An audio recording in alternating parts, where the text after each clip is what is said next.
Hello and welcome back to Vlogmas.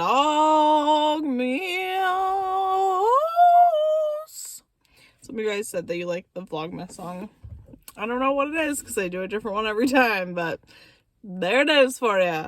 So today I'm doing a Q&A because that's what all creators do when you get to the point of your brain breaking where you can't think of any more ideas. And we're getting down to the last couple days of Vlogmas, and I know you guys have questions. I always liked watching Q&As from other creators, but now that I make content, I kind of understand the cop out a little bit that Q&As are, because obviously you're trying to be creative, you're trying to bring fun things, but some days the energy to be that creative is not there, especially after you've been making content 20 plus days in a row. Let's see what you guys want to know. I have it pulled up on my phone. This is gonna be super casual. I'm just going to read the first questions and get through as many as possible, and then maybe I'll do a part 2 on my vlog channel or something if more roll in, because I only posted this earlier today and so it's not been up very long. But maybe I'll do the part 2 on my vlog channel while I'm on my break or something, to give you guys like a sprinkling of content even while I'm on my break. So how about that? Can we agree to that? Sure. Great. Perfect. So I'm just gonna go in order of who's commented on my channel, like community post.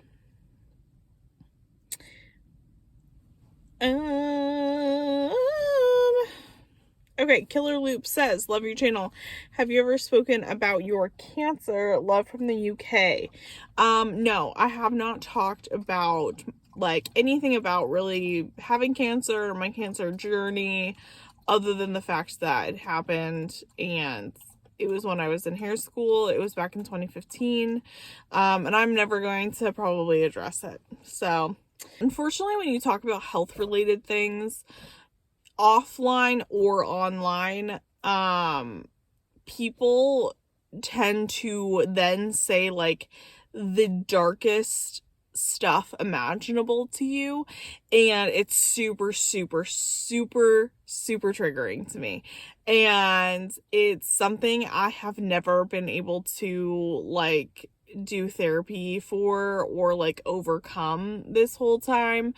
When I would do hair and I would mention it, or people would see my scar and ask about it, they'd be like, yeah, it was a really awful time and my cousin almost died and you're lucky to be alive and blah blah blah, and I'm trying to highlight their hair and having a panic attack about it. It's just, people always bring up death, people always bring up how awful it is, and I know they're trying to relate to you, but it's really triggering for the person who's been through it.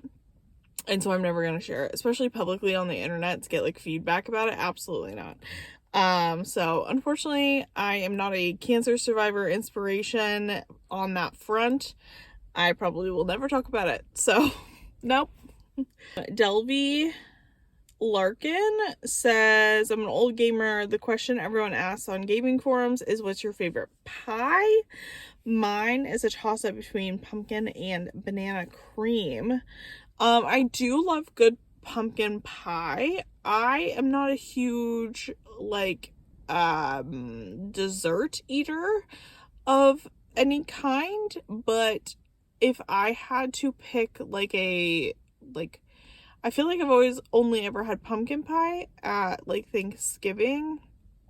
But a second runner up, I'm guessing it would be apple, but I'm pretty sure those are the only 2 pies I've ever eaten that somebody has made me a gluten-free version. I don't think I have tried almost any pie.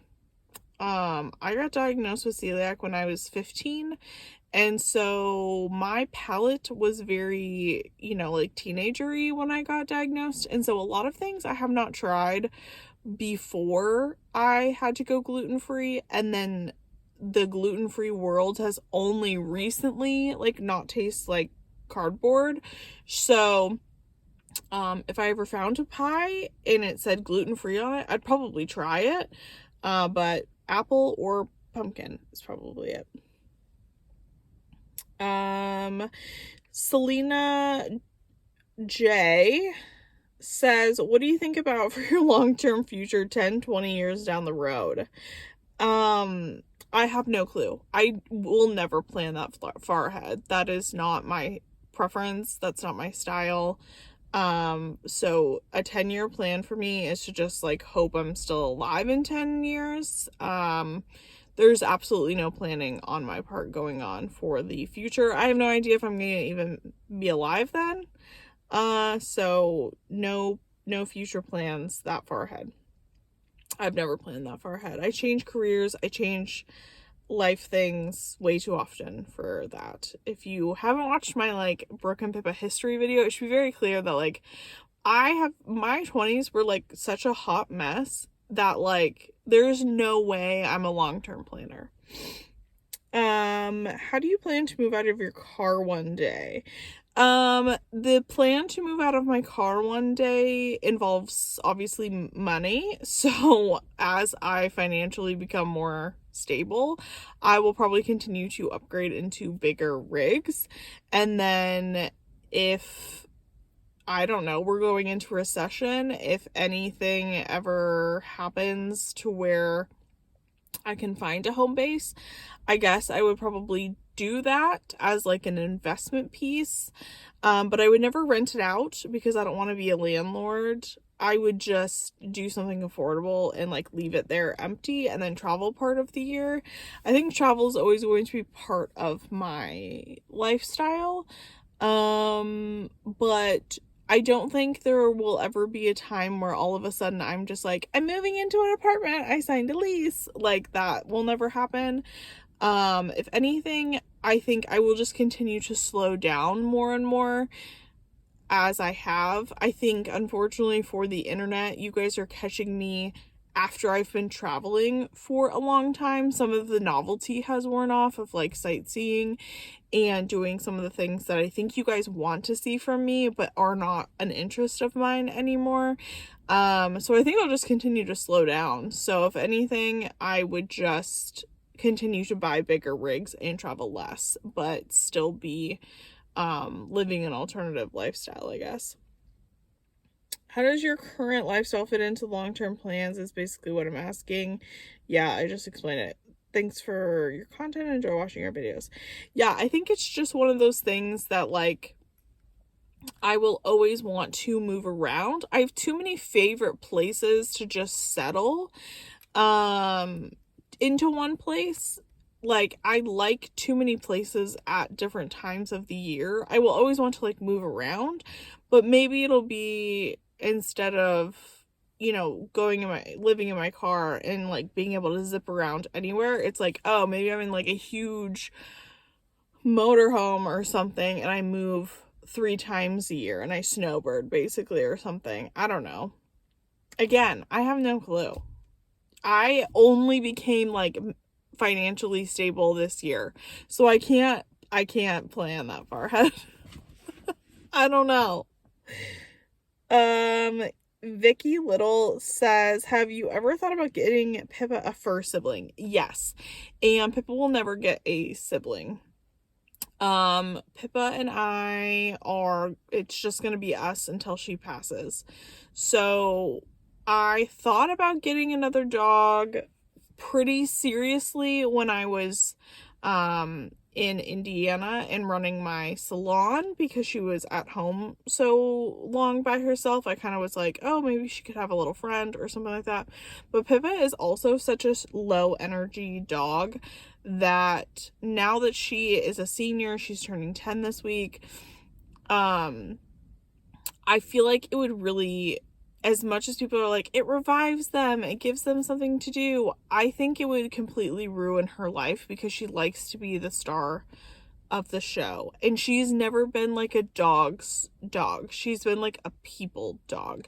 If anything, I would get like a partner or like a group of friends to hang out with Pippa. Pippa I think Pippa likes the idea of dogs until she has to be around dogs for a long time, and then she's out. Like, she wants to go hide and go sleep. So there will be no sibling for Pippa, but I personally want to have the experience of having multiple dogs. So when Pippa ever passes, I will probably adopt a bonded pair of some sort, or siblings, or just some sort of like unique situation to where someone needs to take on 2 dogs at one time and do it that way.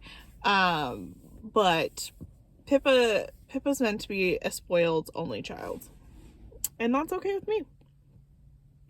Kimberly, oh my gosh, I don't even know that last name. We'll just say Kimberly 3994. Does Pippa have favorite toys? A favorite toy or toys? Can you do a show and tell? Pippa doesn't play with toys either. Pippa's a food gal. I have wasted so much money on toys over the years that are still in mint condition from 9 years ago.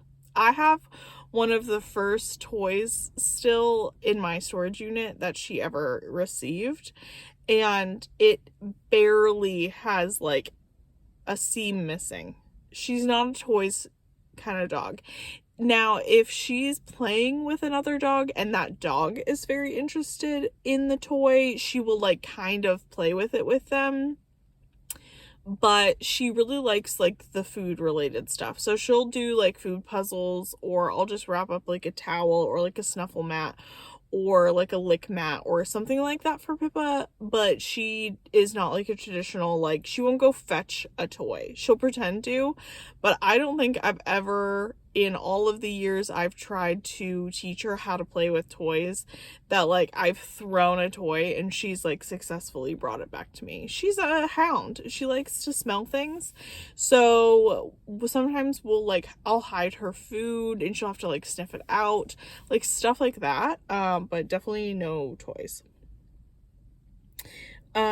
Susan Anderson 885 says, have you considered doing hair for other nomads to make some extra money while traveling? No. The licensing on that is a nightmare if you want to do it legally, and even if you don't want to do it legally, I never really cut hair. I think when people think of hairstylists, they think of somebody who like does haircuts, and I was like kind of this new, when I graduated hair school, I was kind of in this new generation of hairstylists where we specialized like kind of from the beginning. And so the hair pictures I showed in my history video are like all I did all day long. Like, I did Instagram balayage hair color all day long, and then like maybe trimmed up people's ends, but that would not translate on the road to be able to just like take on any client. I very much marketed to one very specific type of person who wanted one very specific look, and cranked it out all day long and specialized in that. And you need lots of things to do hair on the road, and I know you guys are obsessed with me doing hair for some reason, but my hair chapter is like over. I don't want to work in the industry. I don't like the industry. There's a reason I got out of it. The only way I would go back to doing hair, which would probably be never, would be like in an education space. It would not be taking on clients. What's your favorite place to boondock? I'm not going to tell you because I still go there all the time.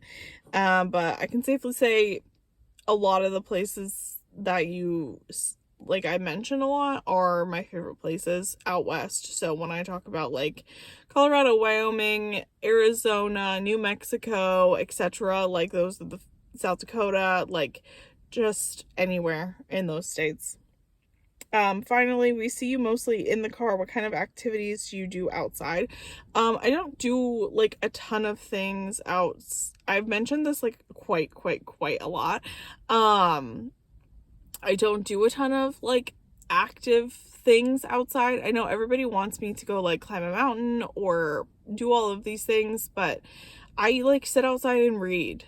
or like do puzzles, or like go on a walk with Pippa. Like the same thing you would do like if you just had like a porch in your backyard. I don't enjoy like backcountry hiking or climbing a mountain or rock scrambling or whatever. I don't like doing any of that stuff. I know that there is like this association with the nomad community that like everybody in the nomad community loves the outdoors. I just like being outdoor adjacent. I like being able to look at the outside, but I don't love just like sitting and sweating outside or getting bit up by getting bit up by flies or mosquitoes. I just like sit outside and read when it's nice outside. I would do the same thing that if you did when you had a porch, I guess. I don't know. I wish I had a better answer, but I'm very like consider me retired. Like I just like to go on long walks with Pippa, sit outside in the sun, read, do a puzzle, listen to podcasts, sit in the shade. Like we're not sweating, we're not hiking, we're not doing any of that. User WZ2IE says, have you ever tried putting Fritos in your chili? Yeah, I have. I just don't have Fritos right now. Marsha says, share some of the challenges and hacks for living in a car with a dog. No offense, Marsha, but I've made about probably at this point, like at least 100 minutes of video on that topic. So you can go back and watch some of that on my channel.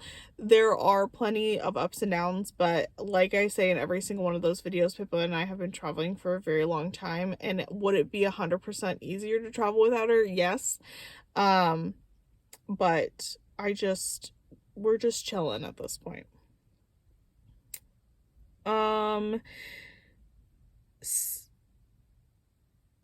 CCOKS9330 says, in the Weird Things video you mentioned wildfires. What is the closest call you've had with a wildfire? The closest call I had with a wildfire, I've had two very close calls. One was in Montana. I was actually camped with a friend outside of I think I was outside of Billings. I'm trying to remember. I can't remember the actual city we were outside of, but we were pretty far out. And we were just sitting outside. We were like hanging out, chatting. And all of a sudden, it was starting to get like really smoky. And we were kind of by ourselves. We had seen a few people drive by, but like there were no like other campers nearby. And so we started to get like super like concerned because it started to get really, really thick. And we didn't have great service. And so we saw the Forest Service drive by, and like we waved, and then they waved back. And then we saw like the Forest Service like fire unit drive by, and they waved and we waved back. But they didn't tell us to evacuate. So we just sat there, and I finally got it to pull up on my phone. And it was a fire that was probably like 15 miles away, but the wind had just blown the smoke in our direction, but it was contained. So I think that's why they didn't like tell us to leave. But that smoke was like so thick. It was so wild the way like just the wind changing was like blacked out like the sun. Like it looked like it was, you know, dusk in the middle of the day, and we were just sitting outside, and we were like, should we even be outside? But it was too hot to sit in our cars. She was in a van and I was in my CRV at the time, and we had the dogs, and so we just put our masks on and like sat outside and like hung out. And we ended up like so dirty that trip. It was so bad, but that was probably like the closest where I didn't know what was going on. But then the tunnel fire, I think it was, in Flagstaff this past like spring was the closest I've been in like danger, because I stayed all the way up. I stayed at the camping area that was like when the fire jumped the highway, where a lot of people lost their rigs. So I stayed all the way up until the night before they did evacuations, and I was so nervous that night, and I had such a bad feeling. But in Flagstaff, you can't really park in town, and I didn't want to park, and I didn't want to move to like another camping area, because there were people monitoring the area that I was in, obviously, and you could just see it. You could see it like moving across. And so I stayed till that morning. I left. I went out to New Mexico, and then literally that day was when the fire finally jumped to the other side, and like people ran out of time. So a lot of people, if you look up that fire, that was super devastating for a lot of people, because a lot of people do like off-roading and stuff back where I was camped. It was like the Cinder Hills area, and a lot of people couldn't get their stuff loaded in time, so they lost a lot of their things. So that was probably the closest call I've been. But again, at the same time, because I was just in my little Honda, I knew I could just, if the cops knocked on my window and said, hey, you have to evacuate right this second, because I didn't have a bunch of crap outside, and because I knew it was coming, like I literally could just jump in the front seat and like leave.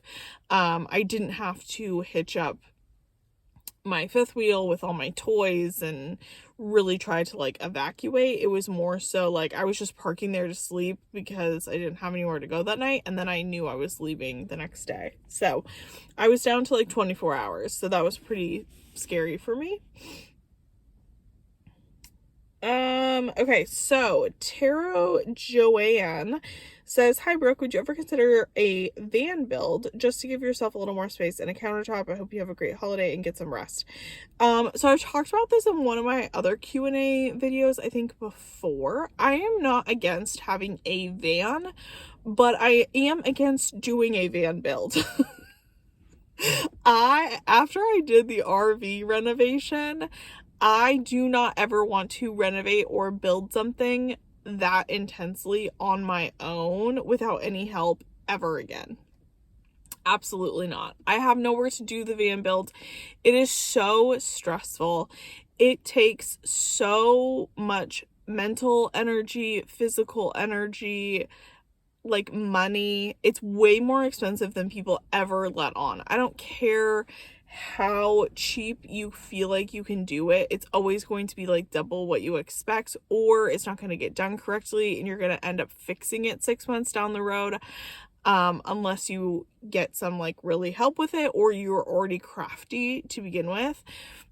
And I just think that time in my life has passed. Like, I did it once and I never want to do it again. If I ever got a van, it would be something that was already done, or I would work with a company to like do a custom build, but they build it for me and I just go pick it up one day where like I can have it customized, but they do the build out. And I know you guys probably want to see that from me, but it is so stressful behind the scenes. Like, and I did my renovation during the pandemic when I didn't have anything else to be doing. Like, nothing else to be doing. You know, like watching TV or getting some exercise doing a van build, or an RV renovation. And even then, it was like one of the most exhausting things I'd ever done in my life. And things didn't work out really well. I didn't have enough experience. I don't think I'd ever want to do it. Now, if I ever had like a long-term partner that was really into building rigs or something,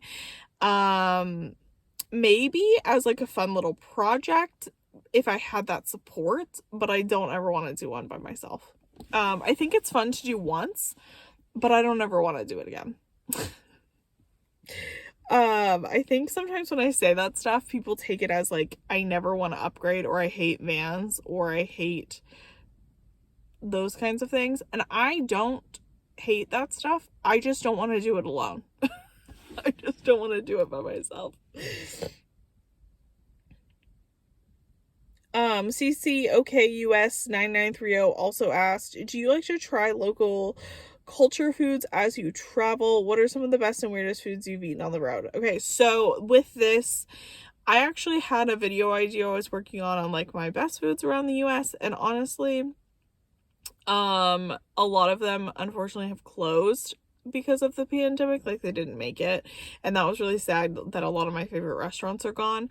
But with having celiac, I wish I could just walk in somewhere and be like, give me your favorite local whatever and I'll try it, but I can't. So when I do find gluten-free things that somebody's like, this is really good, try it, I will 100% try it. I'm not a picky eater. I just don't want to be sick for like days and days on end. So I'm 100% not like a picky eater, but I also just can't try anything all the time, because a lot of the times I literally can't eat it because it'll make me sick. So if I go to a new restaurant, I also, though, like, don't just eat salad or something. If there is something on the menu that they do make that's gluten-free, I will 100% order whatever that is. So, just to try it, because it's like, you can eat salad anywhere, right? Or you can have a burger anywhere. So I try to do like whatever the thing on the menu is that they do make gluten-free. So I'm expanding it a little bit, but my hands are kind of tied because it's not even just like a food allergy. It like makes me sick for so long. So, so yeah, I'm not really like a foodie either. Sorry, guys.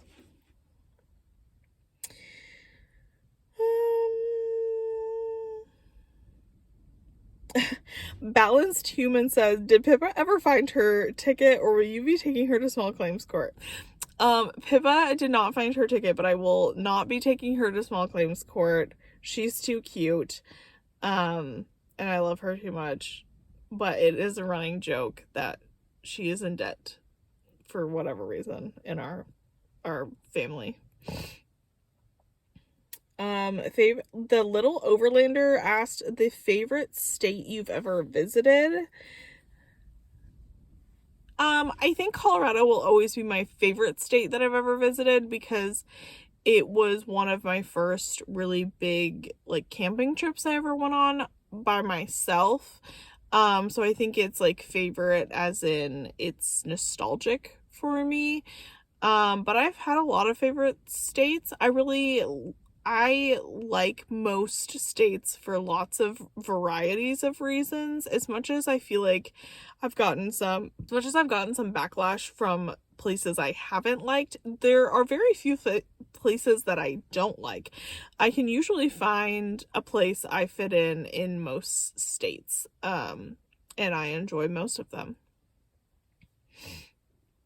Runs off of sarcasm. Coffee 8303 said, what kind of dog is Pippa? Pippa is a Beagle Dachshund mix, to my knowledge. I have never DNA tested her though, and I don't really ever have a reason to, but that's what I think she is. Someone told me that once, and I guess that's right. Do you use blocks to level... Oh, wait. Michelle Ellis says, do you use blocks to level your vehicle, or do you just find a mostly level spot to park? Honestly, I usually just find a mostly level spot to park, but I do have block levels with me, just in case, because it really does suck to sleep at like an angle for multiple nights in a row. If it's just like a rest stop that has like a terrible parking lot or something, I'm not gonna level my car. But if it's somewhere I'm camping out and like boondocking for a while, I will level the car with a couple blocks or something, because I don't like getting poor nights of sleep. It's just not worth it to me to sleep at like a right angle or be like rolled into the door all night or feel like I'm falling off the bed. So yeah.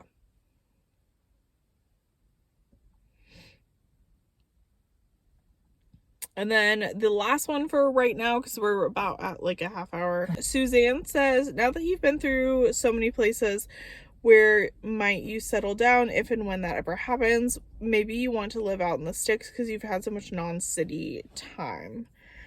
I don't think I will ever voluntarily settle down. Like I said in like a comment that, or a question that was at the beginning, I think it will be more so that I'll just continue to go towards like part-time. So I'll take out like the really gnarly times like December and like August, you know, when it's really hot and there's like no in-between places to kind of go. And so I can have somewhere to go like hang out during those times and like reset and like regroup or whatever. But if I ever do own property, I can't imagine it being like in like a really busy neighborhood or something.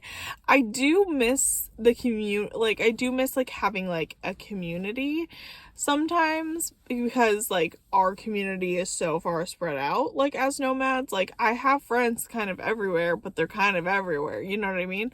Whereas like I do miss having people I say hi to on my walks every day and stuff like that. So I think I would move into just like a low-key neighborhood or something. And it would probably be in South Dakota because that is where my residency is. And so it would just be something that would like reaffirm to keep my residency there. And because since I'm self-employed, I could much easier finance a like mortgage or something, because if you've ever been self-employed, it's just hard unless you have complete like just like this mound of cash to buy a house wherever you want. You have to like had been and working in a certain state for a certain amount of years to qualify, and I already qualify in South Dakota, so I would probably just find something there. I may, like I've mentioned in the buying land video, I would maybe buy like land in Arizona to park on for the winter or something, or to buy like build like a little tiny house for the winter and then have like my South Dakota place for the summer or like whatever. I think I'm just gonna always be kind of spread out. Like I'm always gonna have options. I don't think I'll ever just pick one spot and then be like, this is where I die, you know? And I've toyed with moving out of the country, so there's that as well. So like I said, I can't plan that far ahead. We'll just see kind of what happens and what's going on. I'm not really committed to any of it because at this point I haven't paid a mortgage or rent in so long. I really don't want to at this point. No matter how small of a payment it is, I don't want to make one. So yeah, well, I hope you guys learned something. I hope you enjoyed my thoughts on this, even though I don't even know how I feel about some of it, because it's not things I think about all the time, because I'm definitely I'm a 6 month at a timer at this point. Oh, Pippa's poking her nose out because she knows I'm about to say bye. All right, so I will see you guys on the next one. Bye. Say bye, Pippa. Bye.